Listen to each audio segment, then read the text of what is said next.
नमस्कार, लोकसत्ता लाईव्हमध्ये आपलं स्वागत. भारतीय संघाने कानपूर कसोटी 197 धावांनी जिंकली असून न्यूझीलंड विरुद्धच्या 3 कसोटी सामन्यांच्या मालिकेमध्ये भारताने आता 1-0 अशी आघाडी घेतली आहे. फिरकीपटू अश्विनने कसोटीच्या 5व्या दिवशी न्यूझीलंडच्या फलंदाजांना आपल्या फिरकी जादूने गारद केलं. अश्विनने दुसऱ्या डावात तब्बल 6 विकेट्स घेतल्या, तर एकूण पूर्ण ह्या पहिल्या कसोटीमध्ये अश्विनच्या नावावरती 10 विकेट जमा झालेत.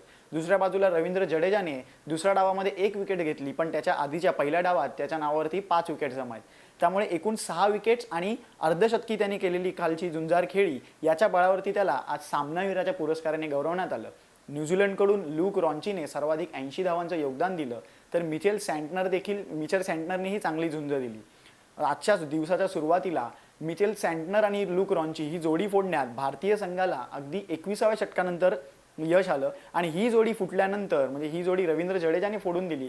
मिड विकेटच्या दिशेने मोठा फटका मारण्याच्या नादात ल्यूक रॉन्ची हा 80 धावांवरती झेलबाद झाला आणि त्यानंतरच हा सामना पूर्णपणे पलटला आणि भारतीय संघाने या सामन्यामध्ये मजबूत पकड निर्माण केली. उपहारापर्यंतच्या खेळानुसार न्यूझीलंडच्या 7 विकेट्स पडल्या होत्या आणि त्यामुळे हा सामना तसा तितकासा आपल्या खिशात गेला होता. पण उपहारानंतरच्या खेळात अश्विनने आपल्या सुंदर फिरकीने न्यूझीलंडच्या फलंदाजांना नामोहरम केलं आणि भारताने ही कसोटी तब्बल 197 धावांनी जिंकली आहे. भारताची ही 500वी कसोटी होती आणि ह्या ऐतिहासिक कसोटीवरती भारताची विजयी मोहोर उमटली आहे.